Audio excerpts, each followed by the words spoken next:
prados e campinas verdejantes e é o Senhor que me leva a descansar junto às fontes de águas puras, verdejantes e as forças o Senhor vai animar. Tu és, Senhor, o meu pastor, por isso nada em minha vida faltará. Tu és, Senhor, o meu pastor, por isso nada em minha vida faltará.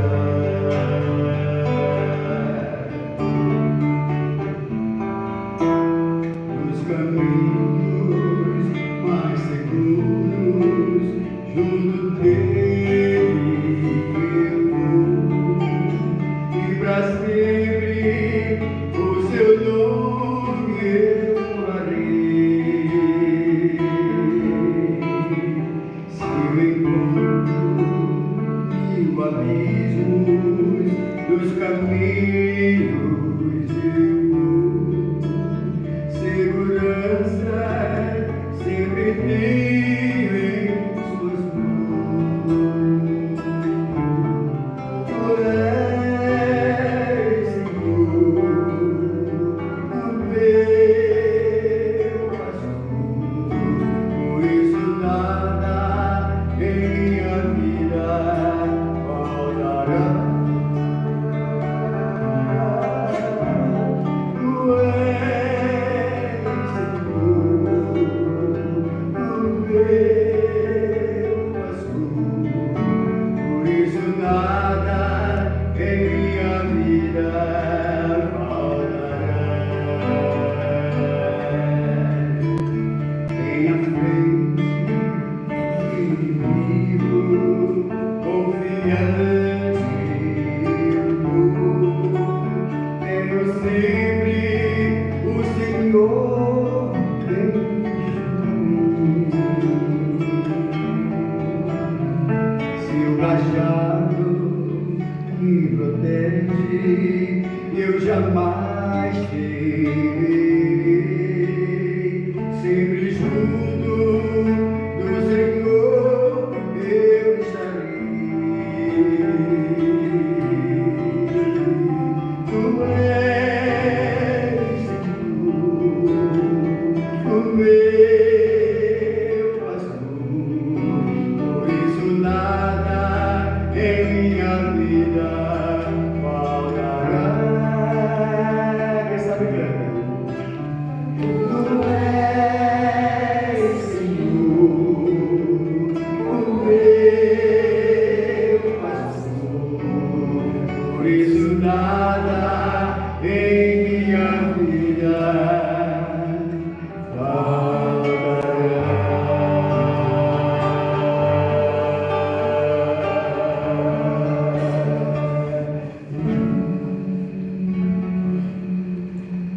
Amém.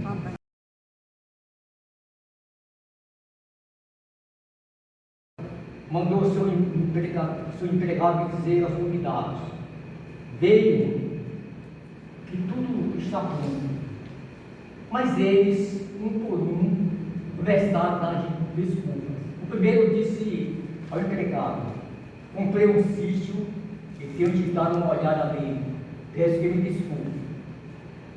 O outro disse: comprei 5 juntas de bois e preciso ver se trabalho bem, peço que me desculpe. E outro disse: acabei de casar e por isso não posso ir. O empregado voltou e botou tudo ao patrão. Ele ficou com muita raiva e disse: vá depressa pelas ruas e pelos becos da cidade e traga os pobres, os aleijados, os cegos e os coxos. Mais tarde, o empregado disse: patrão, já fiz o que o senhor mandou, mas ainda está sobrando lugar. Aí o patrão respondeu: então vá pelas estradas e pelos caminhos e obrigue os que você encontrar ali a virem, a fim de que a minha casa fique cheia. Amém. Estava eu lá na escola, um dia me chega o coordenador tão esperado. E aí, conversa vai, conversa vem, acaba descobrindo que é batista. Que é um admirador de Meire Arapiraca. Puxa, você tem qualidades que atendem à expectativa de Nazaré. E depois eu descobri que ele já tinha vindo aqui a convite de Gutierrez. Cara de esquerda, viu, gente? Que é muito bom. E a nossa amizade se fortaleceu muito. Depois eu tive a honra e a graça de conhecer Solange, enfim. A amizade vai se solidificando e a admiração também.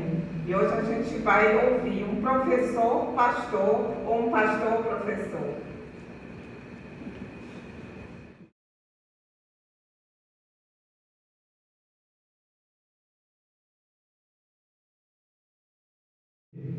Estar aqui com vocês hoje, e isso é fruto da, como eu disse, a porta, alguém, não sei se foi a irmã Milza ou quem que foi uma loucura da Jeremy, né?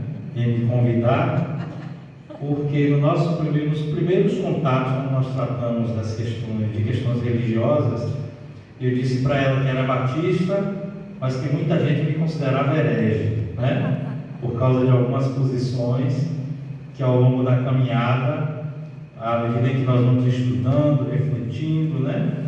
E olhando mais de perto para Jesus, não há como não sermos muitas vezes rotulados de heresia, né? Até porque a postura de Jesus frente ao mundo era muito próxima desse pré-julgamento, né? Que muitas pessoas fazem. Mas eu tenho uma alegria muito grande em conviver profissionalmente com Jeane, ali no Colégio Estadual Alberto Santos Dumont. Eu trabalhava na ilha de Itaparica até setembro do ano passado, né? Então era uma loucura os meus deslocamentos, ensinando em Salvador na rede municipal e sendo coordenador pedagógico na rede estadual no município de Veracruz, na ilha. Então era muito complicado, essa logística era muito complicada, mas graças a Deus conseguimos a remoção e a grata satisfação de conhecer uma pessoa como Jeane, que é tão acolhedora, tão amiga, tão alegre, né? E que torna o dia a dia, as pressões do trabalho, a dinâmica de escola, que não é muito fácil, mais leve, né? Obrigado, Jeane, por todo o carinho e a atenção que você tem nos dado. Eu, durante a semana, aliás, desde o dia do convite, fiquei refletindo no tema que Jeane me repassou e que depois a irmã Nilza confirmou sobre integração e educação inclusiva. E foram muitos os textos bíblicos que pularam, né, na minha mente, e quando foi se aproximando o dia para enviar a passagem, e a irmã também nos pediu um editorial, eu então passei essa passagem que o irmão acabou de ler como uma provável, né? Como um texto provável, como base para a nossa reflexão nesta manhã. Mas, sem fugir da mesma lógica, eu quero convidar os irmãos e irmãs a lerem comigo o texto de Lucas, o Evangelho de Jesus, conforme escreveu Lucas, capítulo 10, do versículo 25 ao versículo 37, e que servirá de fato de base para a nossa reflexão nesta noite. Lucas 10, de 25 a 37. Eu brinquei com o Jeane que eu iria falar sobre as 300, cada hora eu falava um número diferente, as 300 características do professor eficaz, né? Mas não fiquem preocupados não, que nós não vamos falar tanto assim não. Lucas 10, de 25 a 37. E eis que se levantou um certo doutor da lei, tentando-o e dizendo: Mestre, que farei para herdar a vida eterna? E ele lhe disse: que está escrito na lei, como leis? E respondendo ele disse: Amarás ao Senhor teu Deus de todo o teu coração, e de toda a tua alma, e de todas as tuas forças, e de todo o teu entendimento, e ao teu próximo como a ti mesmo. E disse: Respondeste bem, faze isso e viverás. Ele, porém, querendo justificar-se a si mesmo, disse a Jesus: E quem é o meu próximo? E respondendo Jesus disse: Descia um homem de Jerusalém para Jericó, e caiu nas mãos dos salteadores, os quais o despojaram, e espancando-o se retiraram, deixando-o meio morto. E ocasionalmente descia pelo mesmo caminho certo sacerdote, e vendo-o passou de largo. E de igual modo também um levita, chegando àquele lugar e vendo-o, passou de largo. Mas o samaritano que ia de viagem chegou ao pé dele e, vendo-o, moveu-se de íntima compaixão. E, aproximando-se, atou-lhes as feridas, aplicando-lhes azeite e vinho. E, pondo-o sobre a sua cavalgadura, levou-o para uma estalagem e cuidou dele. E, partindo ao outro dia, tirou 2 dinheiros e deu-os ao hospedeiro e disse: Cuida dele, e tudo o que demais gastares eu te pagarei quando voltar. Qual, pois, destes 3 te parece que foi o próximo daquele que caiu nas mãos dos salteadores? E ele, o doutor da lei, disse: O que usou de misericórdia para com ele. Disse, pois, Jesus: Vai e faze da mesma maneira. Amém. A educação inclusiva é feita com amor. Eu sei, meus irmãos e minhas irmãs, que é problemático e perigoso falar de educação por amor. Não sei se vocês concordam comigo, mas eu acho problemático e perigoso. Problemático porque muitas vezes o amor é associado à falta de racionalidade. E isso faz com que muitos, os que militam na seara da educação, muitas vezes se fechem, para a possibilidade do amor. Apesar de que alguns já estão de alguma forma despertando para a importância do amor, mesmo na academia. Eu lembro de um dos membros do grupo de pesquisa política e gestão da educação, da Faculdade de Educação na UFBA, que uma vez em conversa comigo, olhou para mim quando ele sabia que eu era pastor, sabia que eu era religioso, e ele me perguntou: você vai fazer mestrado? Eu disse: vou, professor. Eu vou passar pela seleção e vou tentar sim o mestrado. Ele disse: porque a academia precisa de pessoas como você, que tem um olhar diferenciado a respeito das relações, para as políticas públicas, para a gestão da educação. E ele estava fazendo uma referência justamente a uma coisa que ele volta e meia repetia, se referindo à Revolução Francesa, se referindo ao iluminismo, E ele dizia: nós já temos conseguido discutir bem na academia a igualdade e a liberdade, mas ainda não discutimos a contento a fraternidade. E que é uma coisa que você, de alguma forma, eu sei, reflete. Embora a minha iniciação científica ali não estivesse ligada diretamente a esse tema, mas por alguma razão ele enxergava isso, né? Mas ainda assim, há uma certa aversão ao amor e normalmente se associa à falta de racionalidade. Mas além de ser problemático por causa disso, é também perigoso falar do amor associado à educação, porque não raro as pessoas usam a ideia de educar com amor como uma maneira de romantizar o processo educacional, o trabalho na educação, né? E até mesmo como uma estratégia maldosa, deliberada, para invisibilizar os reais problemas da educação. E lançam sobre os professores e professoras toda a responsabilidade dos insucessos na seara da educação, afirmando que estes precisam educar com amor, né?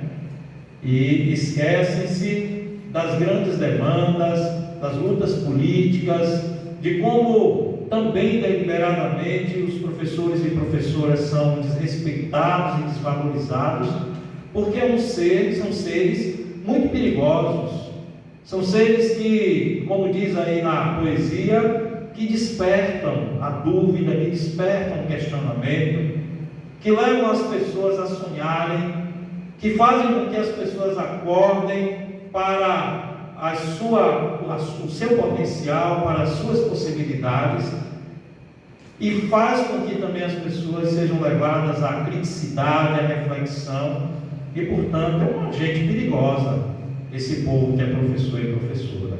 Vocês que estão aqui são muito perigosos, são muito perigosas, e portanto lançam mão do discurso vazio de educar com amor, como uma forma de romantizar e esconder as mazelas que precisam ser superadas, né, na educação. Não são mazelas da educação, mas são mazelas que atingem toda a sociedade e, consequentemente, a educação.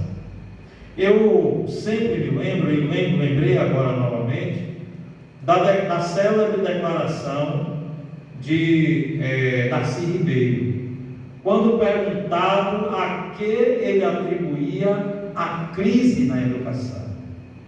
E a resposta de Darcy Ribeiro foi: não existe crise na educação. Não há crise na educação. O que existe é um projeto deliberado para sucatear a educação, para desmerecer a educação, para inviabilizar a educação no país, porque isso interessa aos poderosos.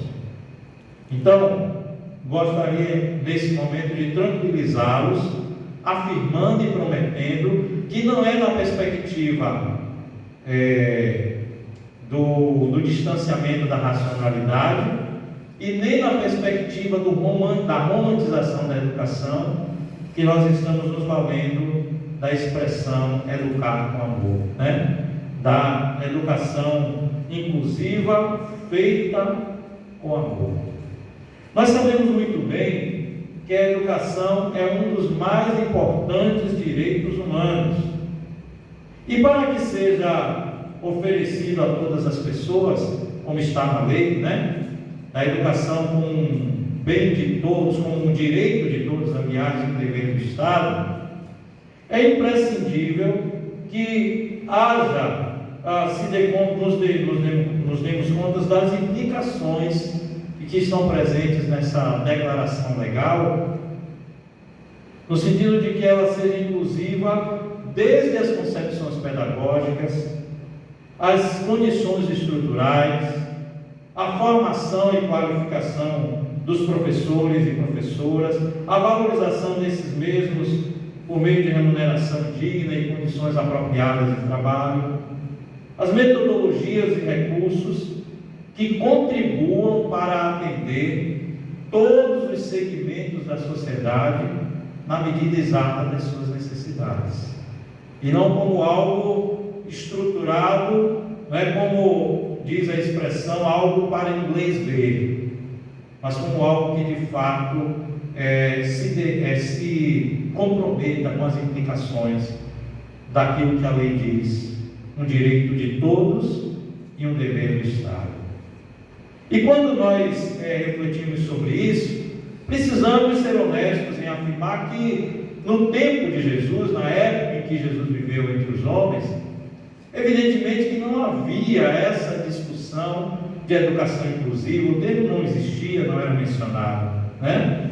De educação integral, educação inclusiva, de incluir determinados segmentos da sociedade, negros e negras. Era uma sociedade que estava, por exemplo, muito comprometida com e naturalizava a escravidão. As pessoas tinham servos e servas, e isso era encarado com naturalidade. Não havia, por exemplo, um respeito e muito menos a aceitação, o acolhimento de pessoas LGBTQI, BAN+, porque o olhar era outro, a visão era outro, a cosmovisão era outra, e portanto essa discussão não estava em voga. No entanto, nós encontramos no ensino e no exemplo de Jesus princípios que são fundantes em relação à educação inclusiva, que estão presentes na sua vida, que estão presentes na maneira com que ele abordava as pessoas, que estão presentes na sua maneira de lidar com os diversos tipos de seres humanos que cruzaram o seu caminho. Até por isso mesmo ele foi intitulado de amigo de publicanos e pecadores. O tempo todo foi censurado porque ele estava junto com aqueles que eram considerados a escória daquela sociedade. Então, no dizer e no fazer de Jesus, os princípios estavam presentes. E no diálogo entre Jesus e o doutor da lei, por exemplo, como vemos aqui agora, nós podemos observar que, embora não seja um texto que trate de educação, do processo educacional, mas Jesus está realizando ali um processo de ensino e aprendizagem. Jesus nos mostra que a educação inclusiva se estabelece pelo amor, à medida em que alguns dos princípios fundantes que eu falei da educação inclusiva se apresentam. Primeiramente, podemos aprender com Jesus que a educação inclusiva se estabelece pelo amor, à medida que este amor possibilita o ensino dialógico. Observem, irmãos e irmãs, como no diálogo entre Jesus e aquele doutor da lei, o tempo todo a dialogicidade está presente. É importante lembrar que o texto traz doutor da lei, é uma referência aos escribas, era uma referência aos homens que tinham por função fazer cópias da lei, do Pentateuco e do Antigo Testamento, da Torá e tal, e que por causa do seu contato constante com a lei, como copistas, eles eram vistos como profundos conhecedores do texto que eles copiavam. E naquele momento, aquele homem se aproximou de Jesus e fez uma pergunta: Mestre, que farei para herdar a vida eterna? E o que é que Jesus responde? Jesus responde com outra pergunta: que está escrito na lei? Como eis? E é o homem quem dá a resposta, e Jesus então devolve a ele uma avaliação. Respondeste bem. Faze isso e viverás. E o homem continua perguntando. Ele, porém, querendo justificar-se a si mesmo, disse a Jesus: e quem é o meu próximo? E Jesus responde? Jesus conta uma história. E ao final da história, Jesus é quem pergunta novamente: qual, pois, destes três te parece que foi o próximo daquele homem que caiu nas mãos dos salteadores. E o homem respondeu, e Jesus disse: vai e faze da mesma maneira. Para a educação inclusiva se estabelecer, é necessário que isto seja feito com amor, que é algo que possibilita esse diálogo. Notemos, meus irmãos e minhas irmãs, que é um diálogo desarmado. Porque aquele homem, diz o evangelista, estava imbuído dos mais indesejáveis sentimentos, das mais indesejáveis motivações. Inicialmente o texto diz que ele se dirigiu a Jesus para aquele diálogo com o objetivo de tentar a Jesus, de querer apanhar Jesus em alguma falha, mas ainda assim Jesus estava aberto para dialogar. O texto nos mostra que a segunda pergunta que o homem fez foi com uma outra motivação ruim, foi querendo justificar-se. Não foi com a intenção clara da aprendizagem, mas ele estava interessado em se justificar, como quem diz: eu não sei quem é meu próximo, então eu não vou conseguir cumprir.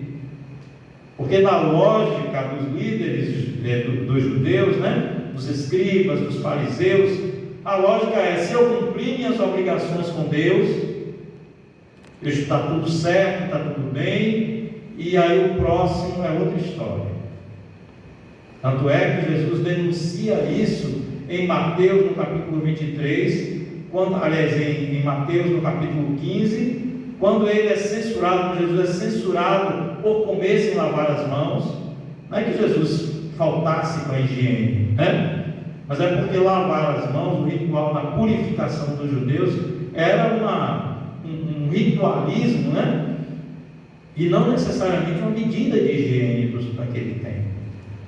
E quando Jesus é censurado, Jesus então diz: e vocês que invalidam a lei de Deus por causa da tradição dos vossos pais, por causa da tradição dos anciãos, porque vocês dizem que se aquilo que poderia ser oferecido à mãe, ao pai, vocês consagrarem a Deus como oferta, como corbã, vocês estarão livres do compromisso de honrar o pai e a mãe. Vocês é que invalidam a lei de Deus por causa da vossa tradição. Então, para aquela gente, eles entendiam que o que importava era cumprir suas obrigações em relação a Deus, e deviam esquecer, ou poderia ser facultativo, aquilo que eles poderiam fazer para com o próximo. Numa estupidez, numa ignorância sem tamanho, desconsiderando o fato de que ao acolher o irmão, acolher a irmã, socorrer os necessitados, é uma das mais lindas e mais efetivas formas de verdadeiramente adorar a Deus. Texto lá no Antigo Testamento de Miqueias, no capítulo 6, Deus diz: o que é que o Senhor requer, senão que pratiques a benevolência e andes humildemente com o teu Deus.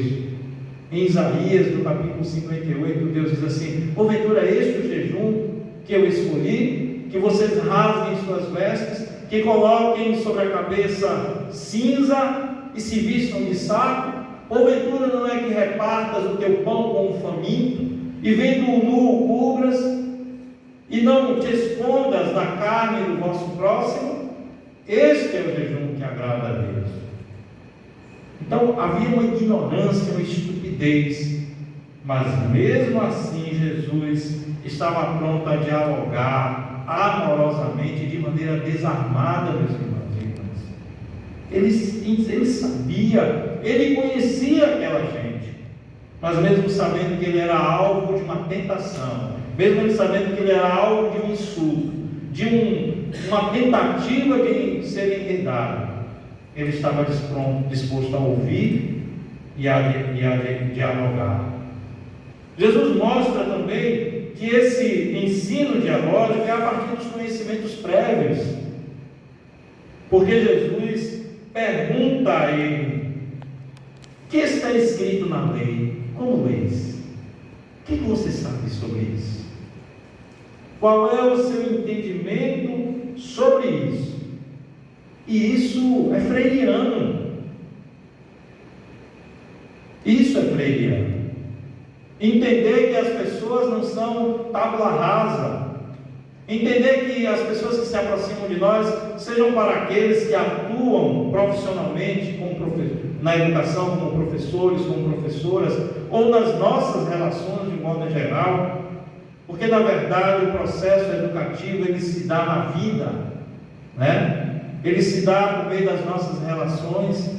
O tempo todo nós estamos aprendendo e ensinando. Isso é freiriano também, porque nós ensinamos enquanto aprendemos e aprendemos enquanto ensinamos. Então, se nesse processo nós desconsiderarmos os conhecimentos que a pessoa já traz consigo, nós não estaremos imbuídos da educação inclusiva, que é feita com amor, que possibilita o ensino dialógico.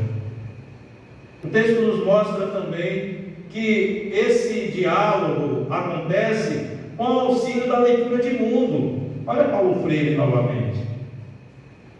Na verdade, de um jeito ou de outro, Paulo Freire bebeu de Jesus, né?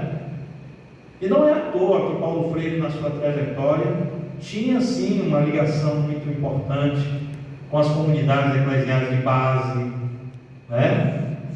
A maneira como ele desenvolvia o seu trabalho tinha muito dos ensinamentos de Jesus. E aqui o texto nos mostra que Jesus, ao ouvir a pergunta mal intencionada do homem: quem é o meu próximo? Jesus então o apresentou uma situação verossímil para que ele pudesse compreender e se posicionar a respeito da pergunta que ele mesmo havia feito.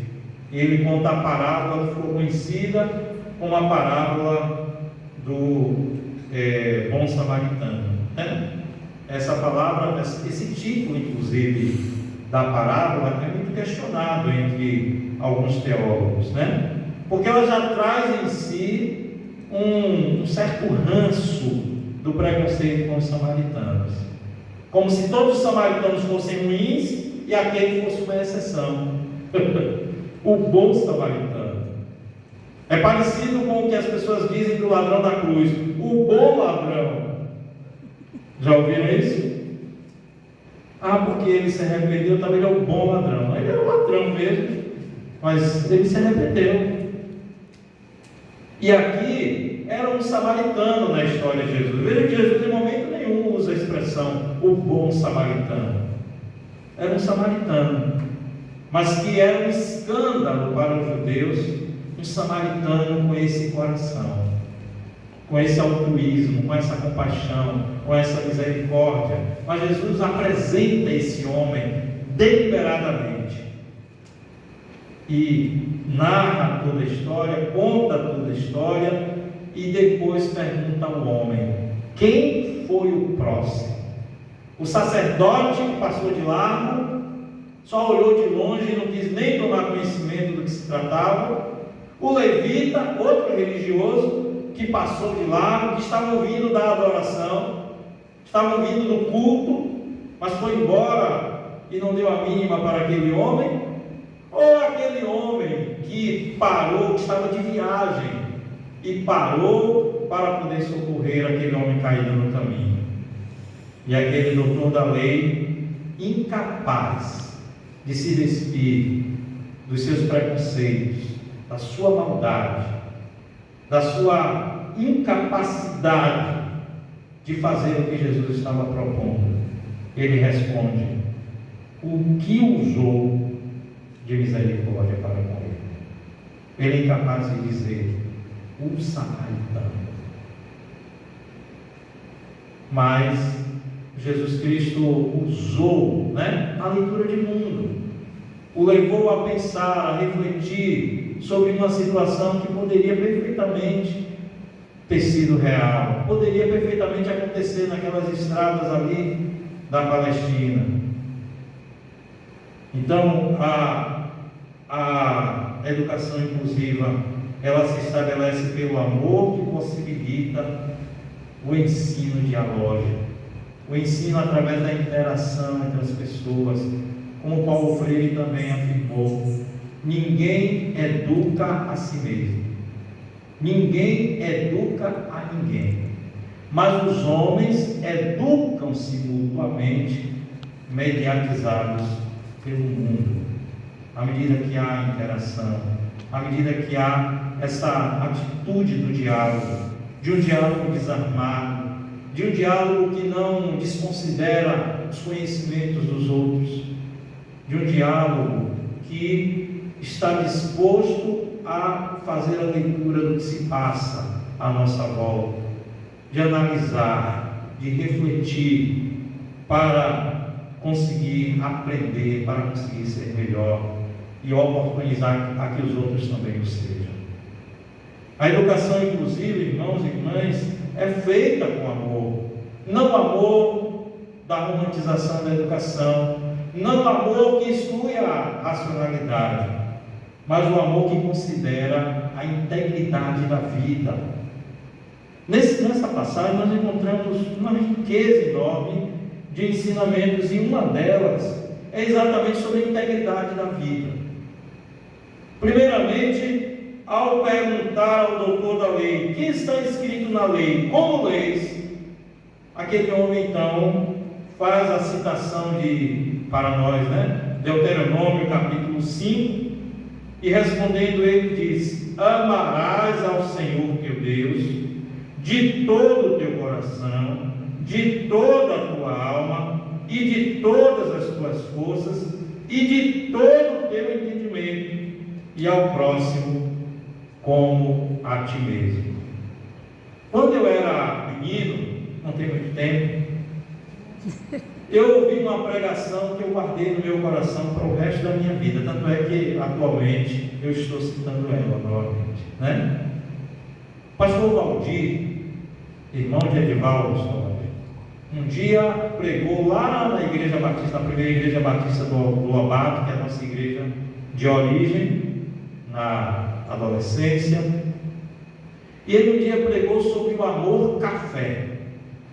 Ele fez uma exposição sobre os vários tipos de amor, no grego: ágape, eros, filia, E aí ele falou que, já que nós somos brasileiros, é importante nós pensarmos no amor café, já que os brasileiros gostam tanto de café. E que amor café é esse? Disse o pastor Valdir, lá na década de 80. Já era nascido, Ivanilson? Lá na década de 80. Amor café: coração, alma, força e entendimento. Olha que mnemônico interessante que funcionou para mim, Coração, alma, força e entendimento.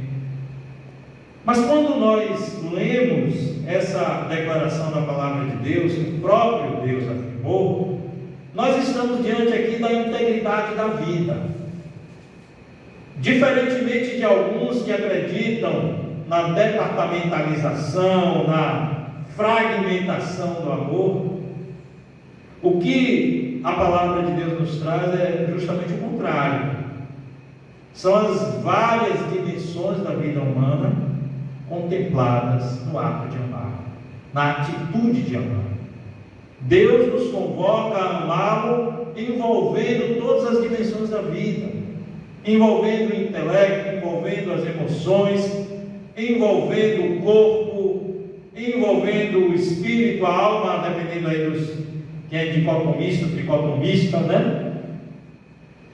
envolvendo todo o nosso ser, toda a nossa vida. É isso que Deus está nos dizendo.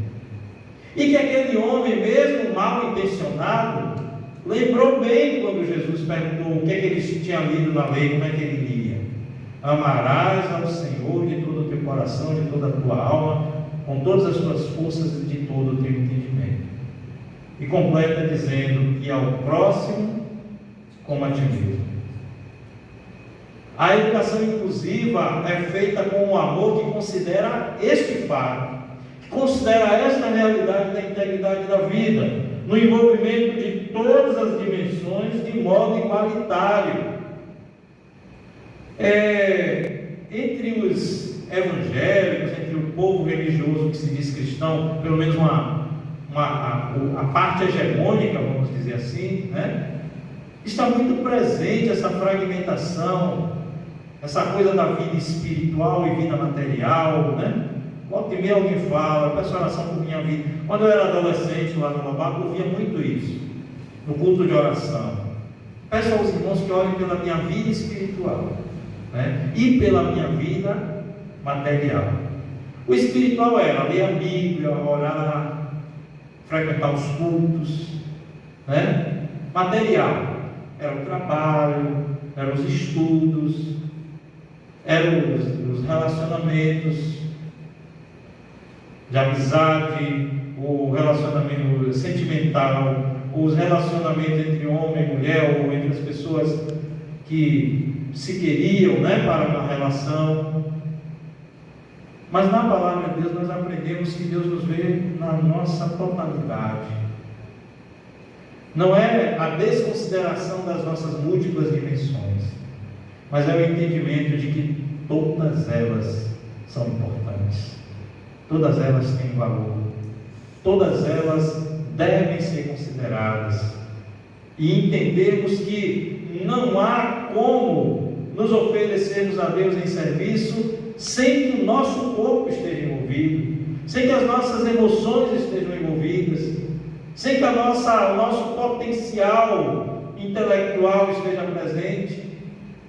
E é importante então que, ao nos propormos a educar e a buscar isso de maneira inclusiva, nós também consideremos que quem tem fome precisa comer, que quem está triste precisa de acolhimento, que quem está doente precisa ser socorrido, que quem está desabrigado, desalojado na sarjeta precisa de intervenção. Eu tenho dito em conversa com algumas pessoas que, mesmo um tanto quanto distante do exercício diário, né, do trabalho pastoral, tal, porque fui pastor de tempo integral por muito tempo na minha vida, mas nos últimos anos não tenho sido, por causa do volume de trabalho e por causa de uma necessidade também de reflexão, de redimensionar, de redirecionar a minha caminhada pastoral. Mas eu tenho dito às vezes em casa que não há como não pastorear num mundo com tanta gente carente, necessitada, porque no exercício do magistério, por exemplo, nós nos deparamos com alunos que não estão aprendendo a ler, que não realizam as atividades de casa, que não realizam as atividades na escola, e quando nós chamamos as famílias para conversar, nós então percebemos as razões, nós vemos os problemas, e às vezes não é um problema da mãe, do pai, mas um problema de uma coisa chamada injustiça social. Outro dia uma mãe disse: professor, se o senhor souber de alguém que esteja doando um fogão, por favor, eu estou precisando. E eu fiquei pensando, como uma mulher dessa terá condição, tem possibilidade para sentar com sua filha e fazer as atividades de casa? Porque quando ela não estiver na luta, na rua, para conseguir alguma coisa, algum dinheirinho, ela vai estar envolvida de alguma maneira com a mesma coisa, com a correria, com a agonia de não ter sequer onde preparar as refeições da sua família. Então é preciso considerar as diversas dimensões da vida humana, na inclusão do outro como parte do sagrado também, porque o texto diz: ama o Senhor teu Deus e ao teu próximo como a ti mesmo. Vejam que é que o sagrado aí, mencionado na primeira parte, nas primeiras sentenças, do versículo, continua na inclusão do próximo. E ao teu próximo, como a ti mesmo. Diferentemente do que os escribas, os fariseus imaginavam, o amor ao próximo é parte do culto. O amor ao próximo é parte do amor a Deus. Porque, como disse João na sua carta, no capítulo 4, que aquele que afirma que ama a Deus que não vê, não viu, e odeia seu irmão que vê, é mentiroso. Porque como pode ser capaz de amar a quem não vê, enquanto despreza alguém que é ali, é palpável, que está diante dos seus olhos? Ou como Tiago chama, adverte lá na carta dele, no capítulo 2, quando ele diz: olha, se tu vês o teu irmão nu, com fome, e tu o despedes, como poderá estar em você a fé? De modo que, da mesma forma que o corpo sem a alma é morta, também a fé sem as obras é morta. Não há culto ignorando a sacralidade do outro, a sacralidade do próximo. Não há como se autodenominar Israel de Deus, massacrando os palestinos. Primeiro que há um grande equívoco teológico nisso, né? E é um equívoco que interessa a muita gente que ele seja propalado, que ele continue sendo divulgado. A mídia hegemônica do nosso país e a Reuters, né, tem muito interesse nesse tipo de pregação, que associa o Israel que é fruto da colonização britânica com o Israel do Antigo Testamento. Há muito interesse envolvido nisso, mas nós sabemos que é mentira, que é uma falácia,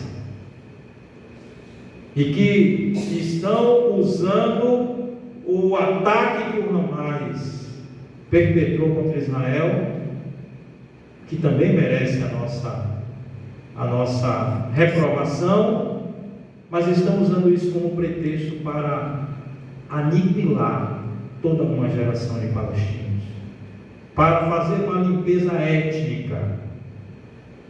E o espírito que fundamenta esse tipo de atitude é exatamente a ignorância em relação ao valor do próximo, ao valor do outro, da outra, independentemente de quem seja, independentemente de sua origem, independentemente da sua orientação sexual, independentemente da sua raça, independentemente da sua condição socioeconômica, mas com uma predileção, eu me arrisco a dizer, justamente por aqueles grupos, por aqueles segmentos que mais precisam de acolhimento e mais atenção.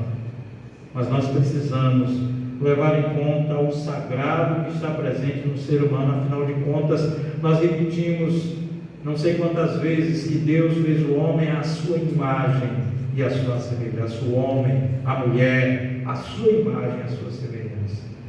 E nós precisamos considerar a integridade da vida, se quisermos realmente educar inclusivamente a partir do amor. Mas esta educação inclusiva que se faz com amor se estabelece à medida em que se mobiliza para corrigir as assimetrias que existem na sociedade. O texto nos mostra, dentro aí já da parábola que Jesus ensinou, que descia um homem de Jerusalém para Jericó, caiu nas mãos dos salteadores, os quais o despojaram, espancaram, se retiraram e deixaram aquele homem meio morto, diz o texto. E ocasionalmente descia pelo mesmo caminho certo sacerdote, e vendo-o passou de largo, e de igual modo também um levita chegando àquele lugar e vendo-o passou de largo.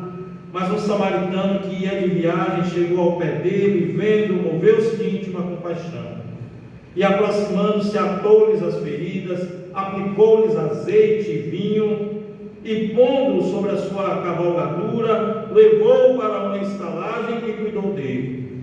E partindo ao outro dia, tirou 2 dinheiros e deu-os ao hospedeiro e disse: cuida dele, e tudo o que demais gastares, eu te pagarei quando voltar. Na parábola, Jesus apresenta assimetrias, Jesus apresenta desigualdades, Jesus apresenta um cenário com o qual nós, não diria acostumados, porque é importante que não nos acostumemos, mas um cenário que nós conhecemos, um cenário de violência, e que na nossa realidade não é apenas um cenário de violência feito por malfeitores, por bandidos devidamente qualificados e identificados, mas muitas vezes um cenário de violência patrocinado pelo próprio Estado, um cenário de violência institucional e institucionalizado, mas está aí.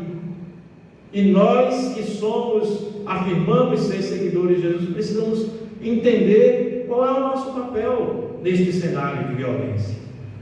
Será que é o de reproduzirmos esta violência como muitos estão fazendo na bancada da Bíblia, ou através da bancada da Bíblia, que apresenta um discurso enviesado sobre o que é de fato dar valor à vida, porque desconsidera a vida na sua integridade, na sua integralidade, e se sustentam uma visão tacanha e limitada do que é realmente a vida, e por isso semeiam mentiras. Por exemplo, o que se vê por aí é de que os partidos de esquerda estão querendo legalizar o aborto.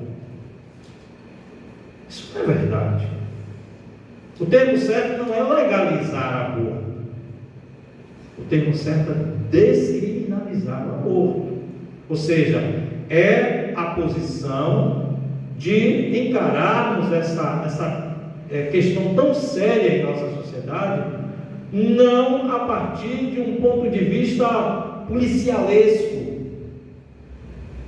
de crime, mas entendermos o aborto como um problema de saúde pública, como um problema que afeta inúmeras mulheres da nossa sociedade, vítimas desse cenário de violência. E em nome da vida, se continua matando tantas outras vidas.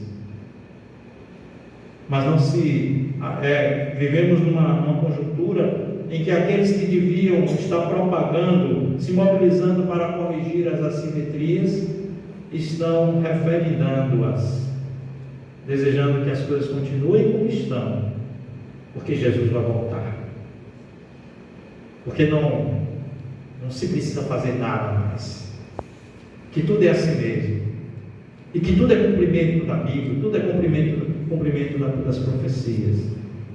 E nós não temos, segundo esses, um papel no sentido de corrigir, de lutar, uma atitude de acolhimento do que está à margem. Aquele homem estava à margem, estava jogado lá, e os outros passaram à margem, ainda mais distantes, porque não se comprometeram com a correção da assimetria que estava ali diante dos seus olhos.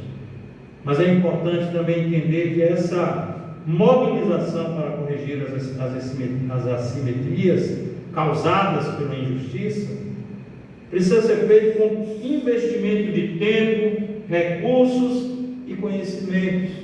Foi o que o homem fez, o que o samaritano fez. Ele parou. É interessante notarmos que Jesus propositalmente mostra na sua história que um era sacerdote e, portanto, descia pelo mesmo caminho, descia de Jerusalém. O outro, de igual modo, um levita, também fazia o mesmo. 2 religiosos. E o samaritano diz, mas um samaritano que ia de viagem, para mim sugere aqui um descompromisso com o rito religioso, né? Ele não se atém a explicar isso, mas ele diz que vinha um sacerdote, que descia de Jerusalém para Jericó, um levita e um samaritano, mais um samaritano que ia de viagem, o que dá a entender que aquele homem estava vivendo, cuidando da sua vida, cuidando dos seus assuntos, dos passaram de largo. Aquele homem chegou ao pé dele e moveu o seguinte, uma compaixão, de amor, desse amor com o qual a educação inclusiva precisa ser estabelecida. E aí tratou das feridas, colocou o remédio disponível na época, azeite, vinho, colocou sobre o seu cavalo e o levou para uma estalagem, uma hospedaria, e cuidou dele. Investiu seu tempo, investiu seu dinheiro, seus recursos, investiu seus conhecimentos terapêuticos, investiu o seu dinheiro, porque disse no outro dia, olha, está aqui 2 dinheiros e se precisar de mais, quando eu voltar eu pago. Isso nos mostra que uma educação inclusiva, uma educação que inclua todos os segmentos da sociedade, negros e negras, LGBTQI, PAN+, homens, mulheres, crianças, idosos, porque é terrível, é gritante vermos a aversão que muita gente tem em relação aos idosos. Não uso transporte coletivo ultimamente muito, não uso, mas eu lembro de muitas vezes em que peguei o transporte coletivo e vi as pessoas reclamando porque os idosos estavam entrando. O que essa gente quer para baixo e para cima? Vocês já ouviram coisas parecidas? O que esse povo quer? Eles querem viver. Eles têm direito de viver. Mas é importante então a mobilização de recursos, de tempo, de conhecimentos, para que a educação inclusiva se estabeleça, como Jesus nos mostrou aqui. Quem foi o próximo daquele homem? Aquele que se mobilizou, aquele que entendeu que precisava envolver-se naquela situação e apresentar caminhos que representassem a solução. Na educação é semelhante. Na educação é semelhante tanto para nós, os que somos professores e professoras, como para nós todos enquanto sociedade. É doloroso, por exemplo, ver o governo do Estado governado por um partido de esquerda, ao qual eu sou filiado. Mas é doloroso ver, por exemplo, que a peça institucional usada para homenagear os professores é a da querida Mabel Veloso, né? A quem eu admiro, mas o depoimento de Mabel Veloso falando do quanto ela ensinou por amor ao longo da sua trajetória. O que é que tem de mais nisso? Maravilhoso, é preciso educar com amor mesmo. Nós estamos reafirmando isso aqui hoje. Mas é uma grande falácia achar que educar com amor, no sentido de o profeta, para entendermos e nos comprometermos com a prática deste amor capaz de estabelecer a educação inclusiva.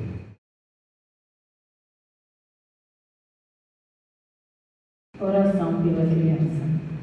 Deus amoroso, ajuda-nos a sermos semelhantes a uma criança, que vê o mundo com simplicidade, fé, esperança e amor. Ajuda-nos a construir um futuro digno e seguro para elas, e orienta-nos a amá-las, dando amparo físico e emocional. Que as nossas feridas não sejam desculpa para continuar ferindo as novas gerações, e que cada nova vida que chegue ao mundo seja como semente de transformação e amor. Em nome de Jesus. Amém.